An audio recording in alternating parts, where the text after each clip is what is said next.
पुनरपि जननं पुनरपि मरणं पुनरपि जननी जठरे शयनम् इह संसारे बहुदुस्तारे कृपया पारे पाहि मुरारे।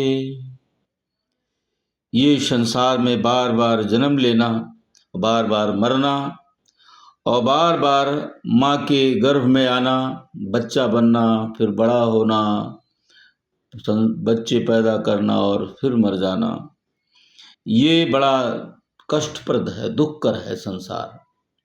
शंकराचार्य जी कहते हैं, कृपया पारे पाहि मुरारे, मुरारी पादाम्बुज दीर्घ नौका। इस अपार संसार सागर में भगवान के चरण कमल यदि हम पकड़ लेते हैं तो वो हमको इस संसार सागर से पार लगा देगा। ये दुस्तर, इसलिए भगवान का नाम जप करो। जब हमारे अंदर अनुभूति आती है, जप करते करते एक दिन नहीं लंबे समय तक, जैसे भक्त प्रहलाद ने किया था और भगवान को स्वयं आना पड़ा और दर्शन दिए थे,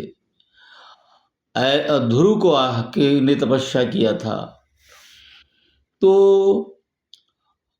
ये सत्य है कि वो आते हैं, अनुभूत करते हैं। निरंतर जप करते रहो, निरंतर जप करते रहो, संसार के कर्म भी करते रहो। जो भी भगवान कराता है ये मानो कि वही करा रहा है, दुख भी वही दे रहा है, सुख भी वही दे रहा है। और जब आप सभी संसार के भवन, सभी चीज़ों को आप देख लेते हैं, लोग शादी भी कर लेते हैं, बच्चे भी हो जाते हैं, वो संसार की का बोध करा देता है। तो हाड़ मांस का आकर्षण है, इसमें नहीं फंसना चाहिए और एक दिन उस तत्व में स्थिर हो जाता है।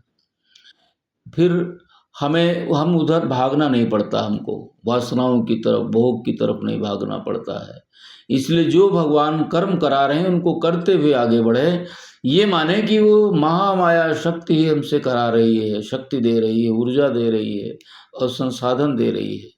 इसलिए संसार से ना भागते हुए, संसार में रहते हुए, सभी कर्म करते हुए यदि निष्ठा ईश्वर में लगाकर निरंतर 10 मिनट, 15 मिनट, आधे घंटे, कभी कभी एकांत सेवन, तीर्थ सेवन, हिमालय दर्शन आदि यदि करते रहेंगे तो एक दिन वो परमात्मा की अनुभूति हृदय में हो जाएगी, अंतःकरण में उस ज्योति की, कि आप अद्वैत हैं, अनंत में फैले हुए आत्मा हैं और घट घट व्यापी जो परमात्मा है वही हमारे अंदर है और सो हम वही मैं हूँ।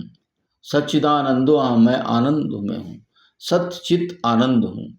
तो आपका चित्त शुद्ध हो जाएगा और इस संसार से विरक्ति हो जाएगी।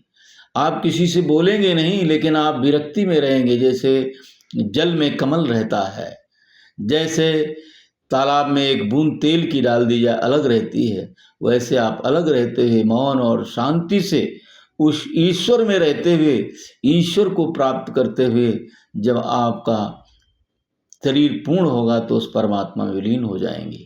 और फिर आपके मन में होगा कि ये जो ज्ञान, जो हमें अनुभूति हुई है, ये अनुभूति हम सबको करा दें। इसलिए आप उस परमात्मा के प्रकाश को फैलाएंगे, उनकी बातों को फैलाएंगे, नाम जप को फैलाएंगे। यही होता रहा है और यही जीवन की सार्थकता है। तो ये हमें सोचना चाहिए, कस्वा कस्त्वं कोहम कुता आयात, कामे जननी को मे ताता, इति परिभावय सर्वं सारं, विश्वं त्यक्त्वा स्वप्न विचारम। तुम कौन हो? कौन मेरा मित्र है और मैं कौन हूँ? माता पिता कौन है और कहाँ से आया हूँ? तब पता चलेगा मेरा त्वमेव माता च पिता त्वमेव, त्वमेव बंधुश्च सखा त्वमेव, त्वमेव विद्या द्रविणम त्वमेव, त्वमेव सर्वमं मम देव देव। वो परमात्मा ही सब कुछ है और घट घट में वही व्याप्त है, उसी की लीला है। तो हमें इस संसार में जो ज्ञान हमें मिलता है उसका प्रचार भी करना चाहिए। सबकी सब जितनी भी जीवात्माएं हैं, जितने भी मनुष्य, नर नारी, सबको ऊंचा उठाने का प्रयास करना चाहिए। कभी संकीर्णता नहीं आनी। कभी कभी अन्य समयों में परिस्थितियां रही होंगी तो भेदभाव की बात आई, लेकिन ऐसा सारे विश्व में नहीं है।